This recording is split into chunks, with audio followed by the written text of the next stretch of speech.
Hi students, before classes అన్నీ కూడా మనం డిస్కస్ చేసుకుంటున్నాం. అంటే టాలీలో మనకి ఫస్ట్ యూనిట్ సంబంధించినవి అన్నీ కూడా మనం చెప్పుకోవడం అనేది జరిగింది. ఫస్ట్ యూనిట్ చెప్పుకోవడం అనేది జరిగింది. నెక్స్ట్ ఇప్పుడు ఇక్కడ ఏంటంటే మనకి అందుబాటులో ఉన్న ప్రకారం ఇంకా ఫస్ట్ యూనిట్లో ఇంకా డౌట్స్ ఏమైనా ఉంటే మనం నెక్స్ట్ ఏమైనా ఉంటే కనుక మనం తర్వాత సెక్షన్స్లో క్లియర్ చేసుకోవచ్చు. ఇక్కడ మనకి ఇంపార్టెంట్ క్వశ్చన్స్ కూడా ఫస్ట్ యూనిట్లో చాలా మటుకి మనకి ఎగ్జామినేషన్స్ ఆఫ్ పాయింట్ ఆఫ్ వ్యూలో వచ్చేసరికి ఎగ్జామినేషన్స్ పాయింట్ ఆఫ్ వ్యూలో కూడా మనం చెప్పుకోవడం అనేది జరిగిందన్నమాట అండి. ఓకేనండి, ఎగ్జామినేషన్స్ పాయింట్ ఆఫ్ వ్యూలో ఇక్కడ మనకి క్వశ్చన్స్ ఏంటంటే explain the voluntary registrations under GST, write the advantages and disadvantages, అంటే ఇప్పుడు వరకు మనం జిఎస్టీ వల్ల ప్రయోజనాలు ఏంటి, దుష్ప్రయోజనాలు ఏంటని డిస్కస్ చేసుకున్నాం. Next question, what is GST and explain GST registration process. Next ఏంటంటే జిఎస్టీ రిజిస్ట్రేషన్స్ ప్రాసెస్ గురించి మనం డిస్కస్ చేసుకుంటాం. నెక్స్ట్ ఆ క్వశ్చన్ మనం చెప్పుకోవాలి, important question. Next explain the assessment under GST. Okay అండి. Next what is GST, how does it work. GST అంటే ఏంటి, జిఎస్టీ అనేది ఎలా పనిచేస్తుంది. Next what are the benefits of GST, GST యొక్క బెనిఫిట్స్ ఏంటి అని నేను ఎక్స్ప్లెయిన్ చేసుకున్నాం.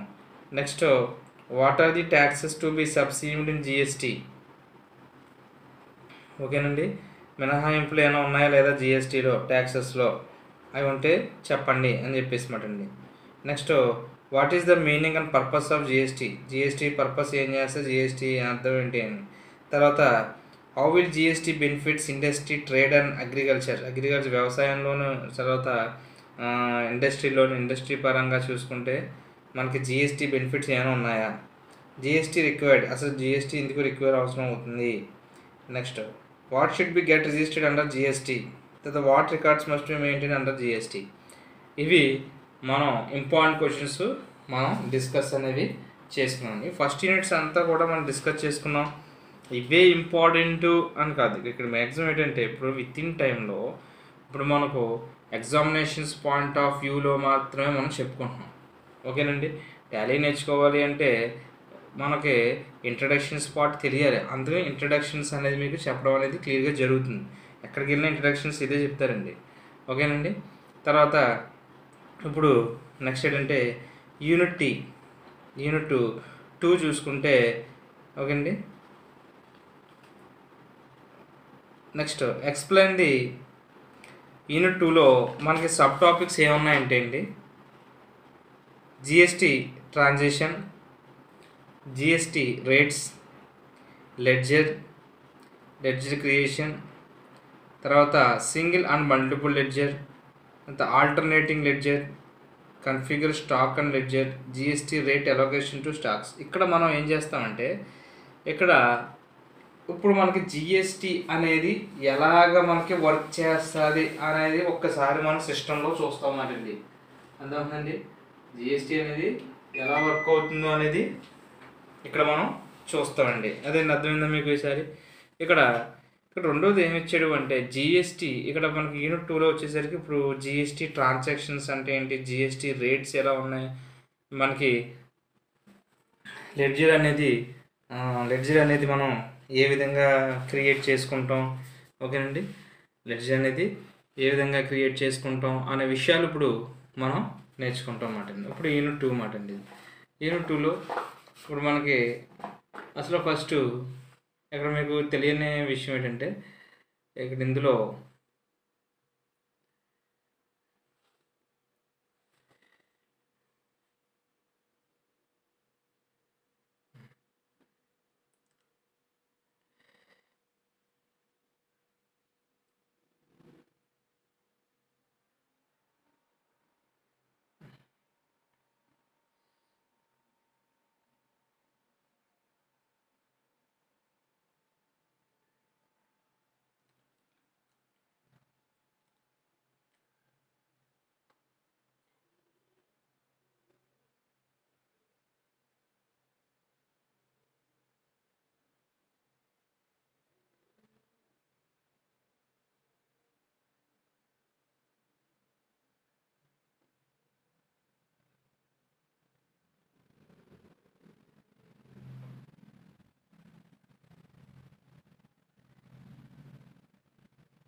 ఒకసారి చూడండి.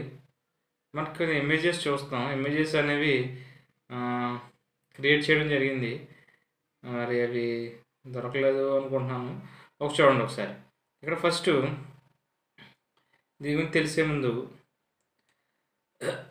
జిఎస్టి ఆ పరివర్తనకాలిక నియమాలు విశ్లేషించండి.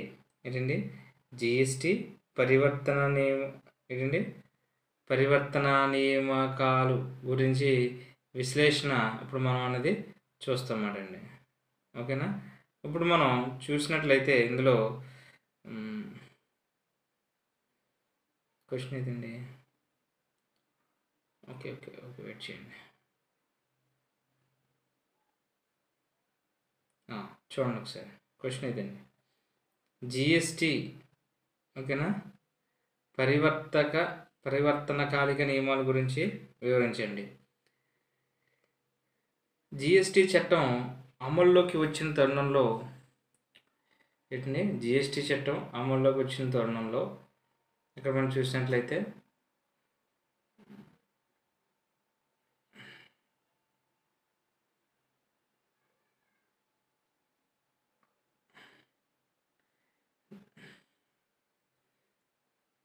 జిఎస్టి చట్టం అమల్లోకి వచ్చిన తరుణంలో చట్టం కింద రిజిస్టర్ కాబడిన వ్యక్తులందరూ ఎక్కువగా ఆలోచింపదగిన విషయం నూతన చట్టంలోకి ప్రవేశ సమయంలో ఉండే మధ్యాంతర నిబంధనలు లేక పరివర్తనకాలిక నిబంధనలు.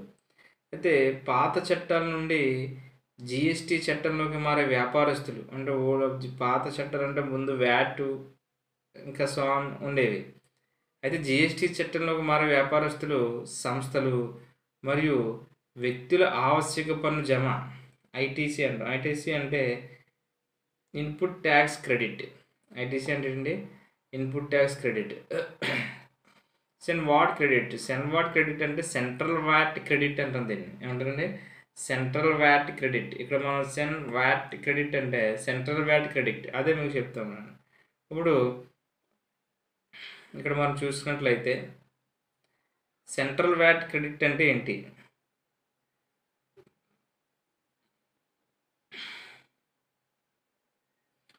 ఓకేనండి. సెంట్రల్ వ్యాట్ క్రెడిట్ అంటే ఏంటి?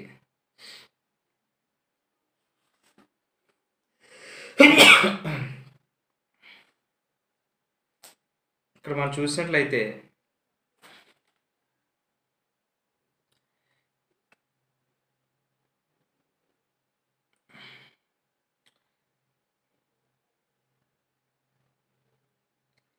ఈ సెంట్రల్ వ్యాట్ క్రెడిట్ అనేది ఇక్కడ మనకి ఇమేజెస్ అనేవి చూస్తున్నానండి ఒకసారి. ఓకే ఓకే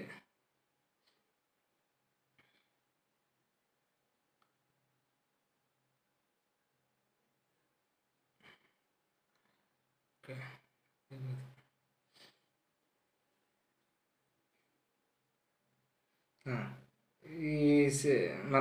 మనం తెలుసుకునే ముందు ఇక్కడ మనం ఒక విషయం తెలుసుకోవాలి. ఈ సెంట్రల్ వ్యాట్ క్రెడిట్స్ ఏమన్నామండి? సెంట్రల్ వ్యాట్ క్రెడిట్స్ ఓకేనా. పాత చట్టాల నుండి జిఎస్టి చట్టంలోకి మారే వ్యాపారస్తులు అంటే ఓల్డ్ వెర్షన్స్ నుంచి న్యూ వెర్షన్స్లోకి మారుతారు అన్నమాట. సంస్థలు మరియు వ్యక్తులు ఆవశ్యక పన్ను జమ ఐటీసీ. అసలు ఐటీసీ అంటే ఏంటి? ఇది మనం తెలియాలండి. ఐటీసీ అంటే ఏంటి? ఐటీసీ అంటే ఇప్పుడు మనం తెలుసుకోవాల్సిన విషయం ఐటీసీ ఏంటంటే ఒకసారి చూడండి. ఇక్కడ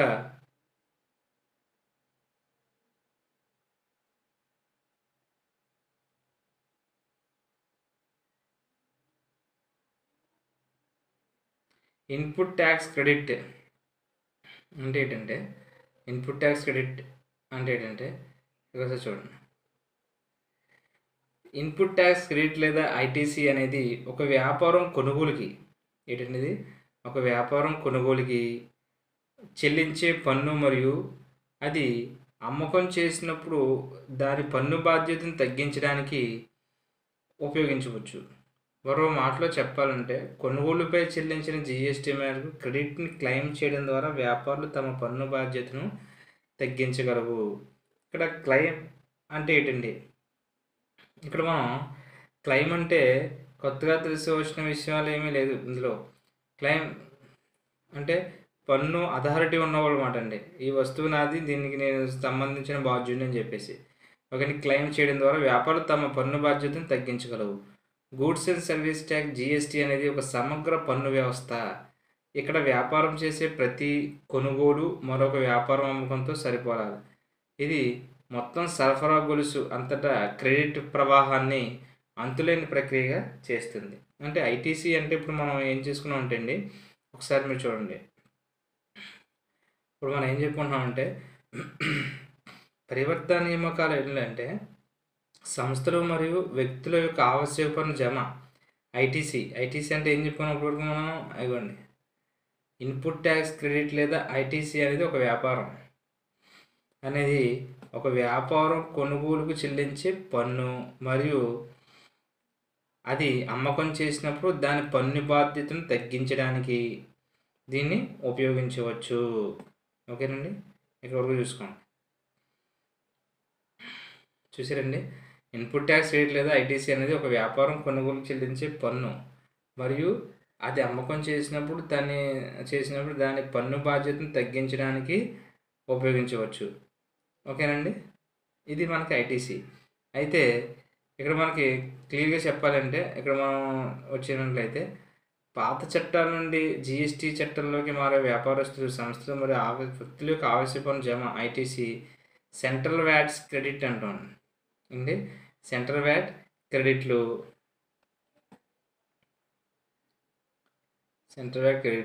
కొత్త చట్టంలోనికి ఏ విధంగా బదిలీ చేయాలి? ఓకేనా, కొత్త చట్టంలోకి ఏ విధంగా బదిలీ చేసుకోవాలి అనే అంశాన్ని గురించి తెలియజేసేది పరివర్తనకాలిక నిబంధనలు లేక ట్రాన్సిషన్స్ ప్రొవిజన్స్. ఏ విధంగా బదిలీ చేసుకోవాలనే అంశాన్ని తెలియజేస్తుంది పరివర్తనకాల నిబంధనలు లేక ట్రాన్సిషన్ ప్రొవిజన్స్ అంటాం. అంటే ఇక్కడ మనకి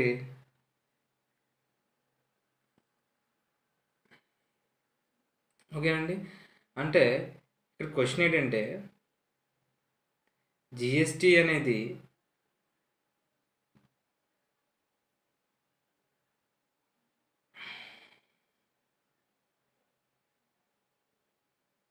ఓకే జిఎస్టీ అనేది ఒకసారి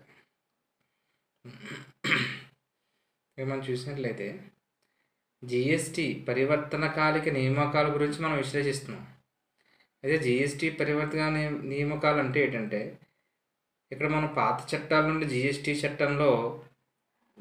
చట్టంలో మారే వ్యాపారస్తులు, సంస్థలు మరియు వ్యక్తుల ఆవశ్యక పన్ను జమ, సేవా క్రెడిట్లు అంటే సెంట్రల్ వ్యాట్ క్రెడిట్లు, అర్థమైందండి, క్రెడిట్లు కొత్త చట్టంలోకి ఏ విధంగా బదిలీ చేసుకోవాలి అంటే ముందు వ్యాట్ ఉండేది. ఆ వ్యాట్ నుంచి మనం ఏం చేస్తామంటే కొత్త చట్టం నుండి ఏం చేస్తామంటే బదిలీ చేసుకుంటున్నాం. అర్థమైందండి, కొత్త చట్టం నుంచి ఏం చేసుకుంటున్నాం అండి, బదిలీ చేసుకుంటున్నాం. ఓకేనా, బదిలీ చేసుకున్నప్పుడు ఇక్కడ బదిలీ చేసుకున్నప్పుడు అక్కడికి అంశాల గురించి తెలియజేసేది పరివర్తనకాలిక నిబంధనలు లేక ట్రాన్సిషన్స్ ప్రొవిజన్స్ అని అంటామన్నమాట. అలా బదిలీ చేసుకున్న అంశాలు ఏదైతే ఉన్నాయో దాని గురించి తెలుసుకునేందుకు, ఓకేనండి, నేను తెలుసుకునేందుకు పరివర్తన నిబంధనలు లేక ట్రాన్సిషన్స్ ప్రొవిజన్స్ అంటారన్నమాట. అటువంటి విషయాలు తెలుసుకోవడానికి ఏదైతే ఉందో దాన్ని ఏమంటామంటే పరివర్తన నిబంధనలు లేక ట్రాన్సిషనల్ ప్రొవిజన్స్ అని అంటామన్నమాట. అయితే ఇక్కడ మీకు ఫస్ట్ ఏంటంటే అండి ఐటీసీ గురించి బాగా తెలుసుకోవాలి. ఓకేనండి, ఫస్ట్ ఏంటంటే ITC input tax credit ITC అనేది. ఇక్కడ మనం ఐటీసీ అంటే ఏం చెప్పుకున్నాం చెప్పండి. ఐటీసీ అంటే ఇన్పుట్ ట్యాక్స్ క్రెడిట్ అనేది ఒక వ్యాపారం కొనుగోలుకు చెల్లించే పన్ను మరియు అది అమ్మకం చేసినప్పుడు దాని పన్ను బాధ్యతను తగ్గించడానికి ఉపయోగించవచ్చు. మరో మాటలో చెప్పాలంటే కొనుగోలుపై చెల్లించిన జిఎస్టీ మరియు క్రెడిట్ క్లెయిమ్ చేయడం ద్వారా వ్యాపారులు తమ పన్ను బాధ్యతను తగ్గించగలవు. పన్నును తగ్గించడం కోసం ఈ ఇన్పుట్ ట్యాక్స్ క్రెడిట్ అనేది యూజ్ చేయడం అనేది జరిగిందన్నమాట. అయితే ఇక్కడ మీకు ఏం చెప్పచ్చు అంటే సిజిఎస్టీ, హెచ్జిఎస్టీ అండ్ ఐజిఎస్టీ చట్టాలు వంటి 3 చర్యల్లో ఇన్పుట్ ట్యాక్స్ క్రెడిట్ యొక్క నిర్వచనం ఏంటంటే ఈ 3 కూడా ఒకటేనండి. ఓకేనండి. ఈ central goods and service tax, తర్వాత ఏంటండి state goods and service tax, తర్వాత integrated goods and service tax. ఈ చట్టాలు 3 కూడా ఇన్పుట్ ట్యాక్స్ యొక్క నిర్వచనం కింద మనం చెప్పుకోవచ్చు. ఓకేనండి. ఇది మనం చెప్పుకున్నమాట. అయితే ఇప్పుడు ఇక్కడ ఏంటంటే ఫస్ట్ క్వశ్చన్ ఏం చెప్పుకున్నాం అంటే పరివర్తన నియామకాలు గురించి ఇప్పుడు మనం డిస్కస్ చేసుకునే ముందు ఫస్ట్ ఏంటంటే ఇందులో చాలా పాయింట్స్ ఉన్నాయండి. జిఎస్టీ రిజిస్ట్రేషన్ పరివర్తన నియమాలు. ఓకేనండి. ఏమంటారు దీన్ని? జిఎస్టీ రిజిస్ట్రేషన్ పరివర్తన నియమాలు. అంటే ఒక రకంగా చెప్పాలి అంటే ట్రాన్సాక్షన్స్ ఆఫ్ రిజిస్ట్రేషన్. ఓకేనండి. Transaction of registration. ఓకేనండి. రెండోది ఆవశ్యక పన్ను జమ, అంటే ITC last return field and current regime. ఓకేనా? REGIME. ఓకేనండి. లాస్ట్ రిటర్న్ చేస్తాం కదా, నిబంధనలు ఏంటి అని అడుగుతున్నాడు. మూడోది ఏంటంటే మూడోది అంటే జిఎస్టీ రిజిస్ట్రేషన్ యొక్క నియామకాలు, ఆవశ్యక పన్ను జమ. మూడోది ఐటీసీ అంటే ప్రధాన వస్తువులపై ఐటీసీ యొక్క ప్రభావం. ఓకేనండి. తర్వాత నాలుగు ఏంటంటే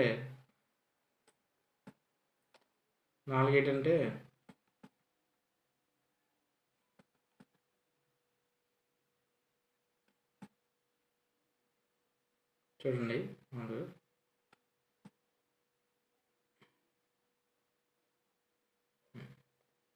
సరుకు ఏం చెప్తుందంటే సరుకు నిల్వపై ఎక్సైజ్ క్రెడిట్. ఏంటి? Credit of excise paid on goods in stock. సరుకు నిల్వపై ఎక్సైజ్ యొక్క క్రెడిట్. ఓకేనండి. తర్వాత లాస్ట్ క్రెడిట్ ఆన్ గూడ్స్. ఏంటండి? Credit on goods. లాస్ట్ ఏంటండి? ఆరోది ఏంటంటే రవాణాలో ఉన్న సరుకుపై జమ. రవాణాలో ఉన్నంటే ఇక్కడ మనం ఏం చెప్పండి? Credit on goods in transit. Credit on goods in transit. ఓకేనండి. ఇది ఇక్కడ మనం చెప్పుకోదలిచిన విషయాలు అన్నమాట. అంటే నియమాలు చాలా ఉన్నాయి. ఇప్పుడు ఈ నియమాల గురించి అంతా కూడా మనం డిస్కస్ చేసుకుంటాం. అంటే జిఎస్టీ రిజిస్ట్రేషన్ ఫస్ట్ పరివర్తనకాల నియమాలు ఏమున్నాయంటే జిఎస్టీ పరివర్తనకాల నియమాల్లో మొట్టమొదటి జిఎస్టీ నమోదు సంబంధించింది. అందుకని చెప్పంటే జిఎస్టీ రిజిస్ట్రేషన్ ప్రాసెస్ ఏంటంటే ఏం చెప్తారు ఇక్కడ? జిఎస్టీ రిజిస్ట్రేషన్ ప్రాసెస్ అని చెప్పాం. ఆల్రెడీ రిజిస్ట్రేషన్ ప్రాసెస్ మనం బిఫోర్ యూనిట్లో రిజిస్ట్రేషన్ ప్రాసెస్ గురించి మనం చెప్పుకున్నాం. ఓకేనండి. తర్వాత అమల్లో ఉన్న పాత చట్టాల కింద అనగా పాత చట్టాలు చూడండి. వ్యాట్ అంటే value added tax. VAT means value added tax. VAT అంటే ఏంటంటే మనకి వ్యాట్ అంటే ఏం చెప్తుందంటే వాల్యూ యాడెడ్ ట్యాక్స్ అని ఉంటుంది అన్నమాట. తర్వాత సెంట్రల్ స్టేట్ వ్యాట్ నుంచి అమల్లో ఉన్న పాత చట్టాలు ఏంటంటే స్టేట్ వ్యాట్ అమల్లో ఉంది. అంటే సెంట్రల్ స్టేట్ అంటే state value added tax. Central excise మరియు సేవా పన్ను మొదలగు వాటి ప్రకారం రిజిస్టర్ అయిన డీలర్ చెల్లుబాటు అయిన పాన్ నెంబర్ నందు కలిగి ఉండి ఎడల జిఎస్టీ కింద తాత్కాలిక ప్రాతిపదికపై రిజిస్ట్రేషన్ ఇవ్వబడుతుంది. ఏముండాలి? కంపల్సరీగా పాన్ నెంబర్ ఉండాలి. పాన్ కార్డు ఉందా లేదా అంటారు చూడండి, అది మాట అండి. ఓకేనా? పాన్ కార్డ్ అనేది చాలామందికి ఇప్పుడు అవైలబుల్గా ఉంటుంది. దానివల్ల ఏంటంటే ట్యాక్సెస్ ఎంతటి వరకు ట్రాన్సాక్షన్ చేస్తున్నారో దాని మీద పడుతూ ఉంటుంది అన్నమాట, ట్యాక్స్ పడుతూ ఉంటుంది. తర్వాత ఇక్కడ తాత్కాలిక ప్రాతిపదికపై అంటే ఇక్కడ మీరు ఒక విషయం తెలుసుకోవాలి. ఇక్కడ జిఎస్టీకి ఫామ్స్ ఉంటాయండి. జిఎస్టీకి ఏముంటాయండి? Form GST registration 24. ఇక్కడ ఫామ్ అండి. ఇది ఎందుకు పడుతుందంటే ఇది form 1, form 6, form 7, form GST registered 22. ఈ విధంగా ఫామ్స్ అనేవి ఉంటాయి. ఈ ఫామ్స్ ఎందుకు ఉపయోగపడతాయి అంటే నెక్స్ట్ మనం జిఎస్టీ రిజిస్ట్రేషన్ చేసుకున్నప్పుడు ఎవరైనా సరే ఈ ఫామ్స్ అనేవి ముందు ఫిలప్ చేయాలి. ఏ ఫామ్ ఎందుకు ఉపయోగపడుతుంది, ఏ ఫామ్ వల్ల యూజ్ ఏంటి, ఈ ఫామ్ ఎంతవరకు ఉపయోగపడుతుంది, ఈ ఫామ్ వల్ల ప్రయోజనం ఏంటి అని చెప్పేసి ఉంటాయి అన్నమాట అండి. ఈ ఫామ్ జిఎస్టీ రిజిస్ట్రేషన్ 24 అనేది ఏంటంటే ద్వారా మనం సమర్పించాలి రిజిస్ట్రేషన్కి. చట్టంలో చెప్పినట్లుగా అన్ని షరతులు పత్రాలు అనేది తాత్కాలిక రిజిస్ట్రేషన్ వచ్చేసి శాశ్వత రిజిస్ట్రేషన్ ఇవ్వబడుతుంది. అంటే ఈ ఫామ్ యొక్క ముఖ్య ఉద్దేశం ఏంటంటే పర్మనెంట్గా, ఓకేనండి, పర్మనెంట్గా ఏమవుతుందండి రిజిస్ట్రేషన్స్ అనేది ఇవ్వబడుతుంది. పర్మనెంట్గా రిజిస్ట్రేషన్ ఇవ్వాలంటే ఏం ఉపయోగించాలి, ఫ్రామ్ జిఎస్టీ రిజిస్ట్రేషన్స్ 24 అనేది మనం ఉపయోగించాలన్నమాట. అది ఇక్కడ మనకి చెప్పాడు. ఓకేనండి, అదేంటండి ఫామ్ రిజిస్ట్రేషన్స్ 24. ఓకేనండి, ఇలాగా ప్రతి ఫామ్కి సంబంధించినవి మనకి రిజిస్ట్రేషన్స్ ప్రాసెస్ అయితే ఉన్నాయండి. ఓకేనా, అది మీకు చెప్పారు మాట. ఆల్రెడీ రిజిస్ట్రేషన్ ఫామ్స్ ఉంటాయని ఆల్రెడీ మనం అందులో డిస్కస్ చేసుకున్నాం. ఓకేనండి, ఇది ప్రాసెస్. అయితే ఇక్కడ ఫామ్ 24 ఉంది, ఫామ్ 24 ఉంటుంది, ఫామ్ 01 ఉంటుంది, ఇలా మాట మొత్తం. ఓకే, తర్వాత రిజిస్ట్రేషన్ ప్రాసెస్ ఆల్రెడీ బిఫోర్ క్లాస్లో డిస్కస్ చేసుకున్నాం. తర్వాత ఏంటంటే ఆవశ్యక పన్ను జమ, ఐటీసీ. ఓకేనండి, రిజిస్టర్ పొందిన వ్యక్తులు తమ రిటర్న్ క్రెడిట్ లెడ్జర్లోని విలువ ఆధారిత పన్ను వేట మొత్తాన్ని తీసుకుంటే అర్హత ఉంటుంది. నియమిత దినం నుండి 30 దినముల లోపల సెలవులోపు నెలలోపు అట్టి ఆధారిత పన్ను వినియోగించుకోవాలి. పాత చట్టంకు సంబంధించిన పన్నుకు సంబంధించిన 6 నెలల రిటర్న్ దాఖలు చేసినప్పుడు ఐటీసీ అనేది క్లెయిమ్ చేయగలడు. ఐటీసీ ఎప్పుడు క్లెయిమ్ చేయగలడు? ఐటీసీ అంటే ఏంటి? Input tax credit. అందుకనే ముందు మీకు ఇన్పుట్ ట్యాక్స్ క్రెడిట్ అనేది చెప్పాం. ఎప్పుడు క్లెయిమ్ చేయగలంటే ఇన్పుట్ ట్యాక్స్ క్రెడిట్ లేదా ఐటీసీ అనేది ఒక వ్యాపారం కొనుగోలు చెల్లించే పన్ను మరియు అది అమ్మకం అయితే చేసినప్పుడు దాని పన్ను బాధ్యతను తగ్గించడానికి ఉపయోగించవచ్చు. మరో మాటలో చెప్పాలంటే కొనుగోలుపై చెల్లించిన జిఎస్టీ మేరకు క్రెడిట్ క్లెయిమ్ చేయడం ద్వారా వ్యాపారులు తమ పన్ను బాధ్యతను తగ్గించగలవు. జిఎస్టీ అనేది ఒక సమగ్ర పన్ను వ్యవస్థ. ఇక్కడ ఒక వ్యాపారం చేసే ప్రతి కొనుగోలు మరొక వ్యాపారం ముందు సరిపోవాలి. ఇది మొత్తం సరఫరా గొలుసంత క్రెడిట్ వాహనాన్ని అతుకులు లేని ప్రక్రియగా చేస్తుంది. అంటే ఒక గొలుసు ఒక చైన్ ప్రాసెస్లో ఉంటుందండి. ఇదంతా కూడా ఎలా ఉంటుందండి? ఒక చైన్ ప్రాసెస్లో ఉంటుంది అన్నమాట. ఓకేనా, ఎప్పుడు క్లెయిమ్ చేయడం ద్వారా వ్యాపారులు పన్ను బాధ్యతను తగ్గిస్తారు అంటే కొనుగోలుపై చెల్లించిన జిఎస్టీ మేరకు క్రెడిట్ను క్లెయిమ్ చేయడం ద్వారా మనకి ఏం చేస్తారంటే క్లెయిమ్ అనేది చేస్తారన్నమాట. పాత చట్టాల సంబంధించిన ఆన్లైన్ రిటర్న్ దాఖలు చేసినప్పుడు మాత్రం డీలర్ ఐటీసీ క్లెయిమ్ చేయగలుగుతారు. తర్వాత అక్కడ రెండోది ఏంటంటే ఇక్కడ రెండోది ఇంగ్లీష్లో వచ్చేసరికి మనోడు ఏమంటాడంటే ఇక్కడ రెండోది వచ్చేసరికి ఇక్కడ ITC of last returns field and current regime అంటే a registered taxable person shall be entitled to take in his electronic credit ledger credit of amount central VAT and entry tax credit forward in return furnished the yearly law by him for the month quarter ending 13th June. ఓకేనండి, ఏం చెప్తున్నారు ఇక్కడ? నెలలోపు 30 దినాల లోపల ఏం చేయాలి మనం? ITC అనేది క్లెయిమ్ చేసుకోవచ్చు dealer. Only the furnished all the returns required under existing law for a period of 6 months. ఎప్పుడండి? 6 నెలలు. 6 నెలలు రిటర్న్ దాఖలు చేసిన మాత్రమే ఏం చేశారంటే ది డేట్ జిఎస్టీ ఇంప్లిమెంటేషన్. అప్పుడు మనోడు ఏం చేస్తారంటే క్లెయిమ్ చేయగలుగుతాడు. ఇప్పుడు రిటర్న్ దాఖలు చేసినప్పుడు మాత్రమే డీలర్ ఏం చేస్తాడంటే క్లెయిమ్ చేయగలుగుతాడు. ఆవశ్యక పన్ను జమ అంటే అర్థమైంది కదండి, ఐటీసీ. ఓకేనా, ఇన్పుట్ క్రెడిట్ ట్యాక్స్. ఆవశ్యక పన్ను జమ అంటే ఐటీసీ అని అర్థం. ఓకేనండి, ఇన్పుట్ క్రెడిట్ ట్యాక్స్. ఆ ట్యాక్స్ గురించే ఇక్కడ మనం చెప్పాం. అందుకనే ఇన్పుట్ క్రెడిట్ ట్యాక్స్ అనేది తెలియాలి, ఐటీసీ అని తెలియాలి.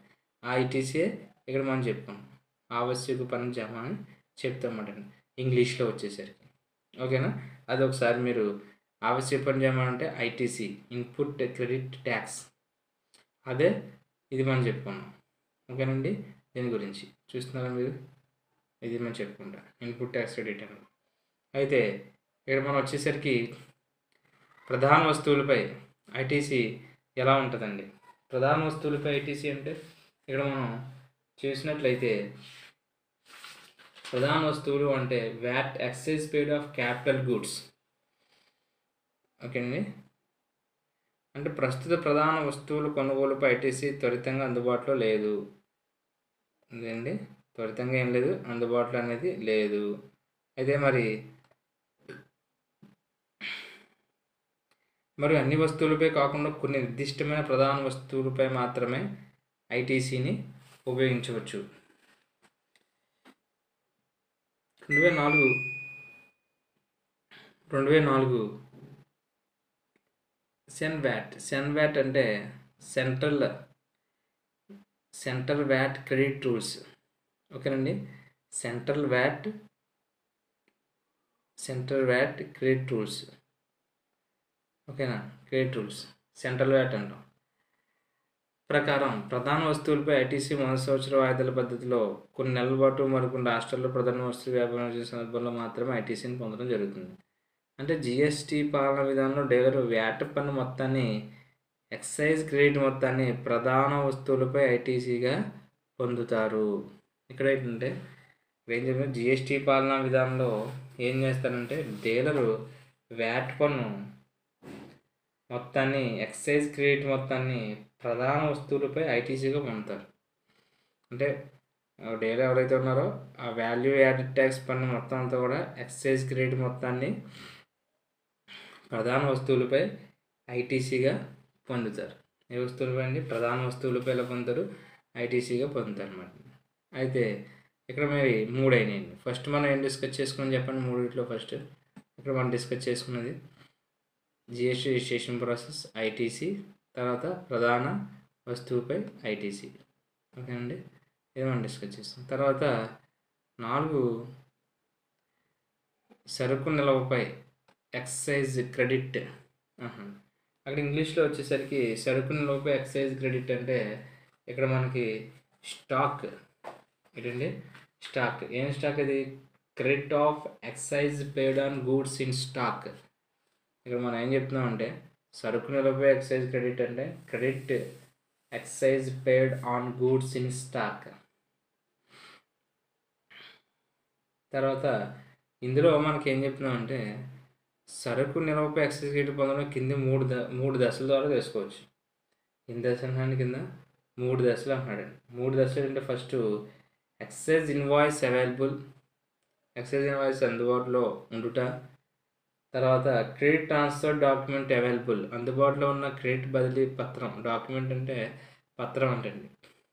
ట్రాన్స్ఫర్ అయిన డాక్యుమెంట్ ఉంటుంది కదా, అవైలబుల్గా ఉంటుంది క్రెడిట్ ట్రాన్స్ఫర్ అనేది. 3 ఎక్సైజ్ ఇన్వాయిస్ లేక అందుబాటులో ఉన్న సిటీడీ అంటే ఇక్కడ ఏం చేసుకున్నారు మీరు? అందుబాటులో ఉన్న సిటీడీ. ఆ సిటీడీ అంటే ఏంటో ఇక్కడ మనం తర్వాత డిస్కస్ చేసుకుంటాం. ఓకేనండి. సిటీడీ అంటే credit transfer document. సిటీడీ means credit transfer document. ఇక్కడ ఈ తెలుసుకుంటే ఈ సరుకు నిల్వపై ఉన్నటువంటి క్రెడిట్ పరివర్తన గల నిబంధనలు, సరుకు నిల్వపై క్రెడిట్ పొందడానికి 3 దశలు ఉంటాయటండి. ఈ 3 దశల ద్వారా మనం ఏం చేయొచ్చు అంటే సరుకు నిల్వపై ఉన్నటువంటి ఎక్సైజ్ క్రెడిట్ యొక్క నిబంధనలు ఏ విధంగా ఉన్నాయి అనేవి మనం తెలుసుకుంటాం. ఇక్కడ ఫస్ట్ ఎక్సైజ్ ఇన్వాయిస్ అందుబాటులో ఉండుట అంటే ఏంటండి? డీలర్లు ఉత్పత్తిదారుల నుండి సరుకు కొనుగోలు చేసినప్పుడు మరియు మొదటి మరియు రెండవ దశ డీలర్లు ఎక్సైజ్ సుంకంతో ఇన్వాయిస్ని కలిగి ఉంటారు మరియు ఎక్సైజ్ క్రెడిట్ మొత్తాన్ని వినియోగించుకోగలరు. ఇక్కడ ఏంటంటే డీలర్లు ఎవరైతే ఉన్నారో వాళ్ళు ఉత్పత్తిదారుల నుండి సరుకులు కొనుగోలు చేసినప్పుడు మొదటి మరియు రెండవ దశ డీలర్లు ఎక్సైజ్ సుంకంతో ఇన్వాయిస్ చేస్తారు. తర్వాత రేట్ మొత్తాన్ని వినియోగించగలుగుతారు అన్నమాట. అది పాయింట్. తర్వాత అందుబాటులో ఉన్న క్రెడిట్ బదిలీ పత్రం. అందుబాటులో ఉన్న క్రెడిట్ బదిలీ పత్రం అంటే చిల్లర వర్తకులు ఇతర పార్టీల నుండి సరుకులు కొనుగోలు చేసినప్పుడు ఎక్సైజ్ డ్యూటీస్ ఇన్వాయిస్ని కలిగి ఉంటారు. ఉత్పత్తిదారుచే క్రెడిట్ బదిలీ పత్రాన్ని జారీ చేయనట్లయితే ఎక్సైజ్ డ్యూటీ చెల్లించడానికి రుజువుగా ఉంటుంది. అయితే ఇలాంటి పత్రం సరుకు విలువ 25,000 కన్నా ఎక్కువ ఉండాలి. ఎప్పుడు అందుబాటులో ఉంటుంది అని చెప్తాడు ఇక్కడ. చిల్లర వర్తకులు అంటే ఎవరు రిటైలర్ ఉంటారు కదా, వాళ్ళు ఇతర నుంచి ముడి సరుకు అనేది కొద్ది సరుకు అనేది కొనుగోలు చేస్తూ ఉంటారు. ఎక్సైజ్ డ్యూటీతో ఇన్వాయిస్ని కలిగి వాళ్ళు ఉండరు. అయితే ఉత్పత్తిదారుచే క్రెడిట్ బదిలీ పత్రం జారీ చేసినట్లయితే అదే పత్రం ఇస్తారు, సరుకు కొనుక్కుంటారని చెప్పి ఒక లిస్ట్ ఇస్తారు కదా, అది ఎక్సైజ్ డ్యూటీ చెల్లించడానికి రుజువుగా ఉంటుంది. ఇలా చెల్లించేయండి, ఇలాగ పత్రం తీసుకున్నాను అని చెప్పేసి బ్రాండ్ అనమాట. అయితే అలాంటి పత్రం సరుకు విలువ ఎంతకన్నా ఎక్కువ ఉండాలి, ఇన్నర్ విలువ 25,000 కన్నా ఎక్కువ ఉండాలన్నమాట అండి. అంటే ప్రూఫ్ ఒక రకంగా చెప్పాలంటే. ఓకేనండి, ఇది ప్రాసెస్. తర్వాత ఇక్కడ మనం తెలిసినట్టయితే ఎక్స్చేంజ్ ఇన్వాయిస్ లేక అందుబాటులో ఉన్న సిటీడీ. ఎక్స్చేంజ్ ఇన్వాయిస్ లేక అందుబాటులో ఉన్న సిటీడీ అంటే ఆల్రెడీ మనం డిస్కస్ చేసుకున్నాం. ఇక్కడ సిటీడీ వచ్చేసరికి credit transfer document. CTD is the form issued by manufactured goods as an evidence of payment of excess duty on goods manufactured cleared by before 1st July. The goods must be cleared persons not registered under Central Excise Act but is a registered trader under GST. ఇక్కడ ఏం చెప్తున్నారంటే credit transfer document. సిటీడీ అంటే credit transfer document. ఇది ఏం చెప్తుందంటే మనకి GST క్రింద CGST rate 9% లేక అంతకంటే ఎక్కువ ఉన్నప్పుడు, అంటే 18% ఉన్నప్పుడు, జిఎస్టీ కింద సిజిఎస్టీ అంటే సెంట్రల్ గూడ్స్ సర్వీస్ ట్యాక్స్ యొక్క రేటు 9% లేక అంతకంటే ఎక్కువ 18% ఉన్నప్పుడు బాహ్య సరఫరాలపై చెల్లించిన సిజిఎస్టీలో అంటే సెంట్రల్ గూడ్స్ అండ్ సర్వీస్ ట్యాక్స్లో 60% ఇన్పుట్ ట్యాక్స్ అంటే ఇన్పుట్ క్రెడిట్ ట్యాక్స్ ఆవశ్యకుల పన్నుల జామాగా డీలర్ పొందవచ్చు. మరియు ఇతర సందర్భాల్లో 6 నెలల కాలం బేషరతుగా మినహాయించబడిన సరుకు మీద 40% సిజిఎస్టీ ఐటీసీగా పొందవచ్చు. అంటే సెంట్రల్ గూడ్స్ సర్వీస్ ట్యాక్స్ని ఎలా పొందవచ్చు అంటే ఇన్పుట్ ట్యాక్స్ క్రెడిట్ కింద పొందుతారన్నమాట. అంతరాష్ట్ర సరఫరా విషయంలో ఐజిఎస్టీ 30% ఉంటాయి. IN means integrated goods and service tax పై 30% ఉంటే 20% ఐటీసీని అనుమతించబడుతుంది. అంటే ఇన్పుట్ ట్యాక్స్ క్రెడిట్ ఎంత అంటే 20% అనేది అదే. అంటే ఇక్కడ ఏం చెప్తుందండి, ఇక్కడ సిటీడీ అంటే ఇక్కడ మీకు సిటీడీ అంటే క్రెడిట్ ట్రాన్స్ఫర్ డాక్యుమెంట్. అంటే పత్రం అనేది ట్రాన్స్ఫర్ అవుతుంది, క్రెడిట్ అవుతుంది, ఎక్కడ అది జమ అవుతుందండి. ఈ form issued manufacture of goods. తయారీదారుడు ఎవరైతే ఉన్నాడో వాడు ఇస్తారనమాట అండి. ఇది as an evidence payment of చెప్పాలంటే ఒక ఎవిడెన్స్ అంతే కదా, అదొక క్రెడిట్. సిటీడీ అంటే అదొక ఎవిడెన్స్ అనమాట. వస్తువులు కొన్నట్టు, నా దగ్గర కొన్నట్టు అన్న ఒక పత్రం అన్నమాట అండి. ఓకే అండి, క్లియర్గా అది మనం చెప్తాను. అయితే అది ఇక్కడ ఏం చెప్తున్నాడు అంటే జిఎస్టీ కింద సిజిఎస్టీ రేటు 9% లేక అంతకంటే ఎక్కువ ఉన్నప్పుడు బాహ్య సరఫరా చెల్లించిన జిఎస్టీ 60% ఆశ్రయపరణ జామగా డేర్లు పొందవచ్చు. ఎంత పొందవచ్చు అంటే సెంట్రల్ ట్యాక్స్లో 60% పనిచేయగా పొందవచ్చు. ఇతర సందర్భాల్లో 6 నెలల కాలం బేషరతుగా నియమపడిన సరుకు మీద 40% సిజిఎస్టీని ఐటీసీ పొందుతాడు. ఐటీసీ అంటే సెంట్రల్ గూడ్స్ సర్వీస్ ట్యాక్స్ని ఇన్పుట్ ట్యాక్స్ క్రెడిట్గా పొందుతాడు అనమాట. ఎప్పుడు 6 నెలలకే. అంతరాష్ట్ర సరఫరా విషయంలో IGST integrated goods and service tax 30% ఉంటే మరి 20% ఐటీసీని అనుమతించబడుతుంది. ఐటీసీ అంటే ఇక్కడ మనం చేద్దాం సిజిఎస్టీ, ఎస్జిఎస్టీ మరియు ఐజిఎస్టీ అంటే ఏంటంటే 3 చర్యలు ఇన్పుట్ ట్యాక్స్ యొక్క నిర్వచనం. ఇన్పుట్ పన్నులో సిజిఎస్టీ చట్టంలో ఐజిఎస్టీ, సిజిఎస్టీ మరియు సిజిఎస్టీ, ఎస్జిఎస్టీ చట్టంలో ఐజిఎస్టీ, ఎస్జిఎస్టీ ఉంటాయి. ఇక్కడ ఉన్నటువంటి ఇన్పుట్ పన్నులో సిజిఎస్టీ చట్టంలో ఎవరెవరు ఉంటారు, central goods and service tax చట్టంలో ఐజిఎస్టీలు, సిజిఎస్టీలు ఉంటారు. అంటే integrated goods service tax, central goods service tax ఉంటాయి. అయితే మరియు ఎస్జిఎస్టీ మరియు ఎస్జిఎస్టీ చట్టంలో ఎవరు ఉంటారంటే ఐజిఎస్టీ అండ్ ఎస్జిఎస్టీలు ఉంటాయి. ఐజీఎస్టీ చట్టం ఇన్పుట్ పన్ను 3 పన్నులు కలిగి ఉంటాయి. అవి ఐజీఎస్టీ, సిజిఎస్టీ, ఎస్జిఎస్టీని కలిగి ఇన్పుట్ క్రెడిట్ దీనికి వ్యతిరేకంగా సెట్ చేయవచ్చు. ఓకేనండి, ఇవన్నీ చట్టాలు అంటున్నాడు. ఓకేనండి, ఇవన్నీ చట్టాలు అంటే స్టేట్ గూడ్స్ అండ్ సర్వీస్లో ఇంటిగ్రేటెడ్ గుడ్స్ సర్వీస్ ఉంటుంది, స్టేట్ గుడ్స్ సర్వీస్ ట్యాక్స్ ఉంటుంది. సిజిఎస్టీలో ఐజీఎస్టీ ఉంటుంది, సిజిఎస్టీ ఉంటుంది. ఐజీఎస్టీ వచ్చేసరికి ఐజీఎస్టీ ఉంటుంది, సిజిఎస్టీ ఉంటుంది, ఎస్జిఎస్టీ ఉంటుంది. ఈ మూడింటి యొక్క credit integrated goods service tax బాధ్యత ఉపయోగించవచ్చు అనేది సూచిస్తుంది.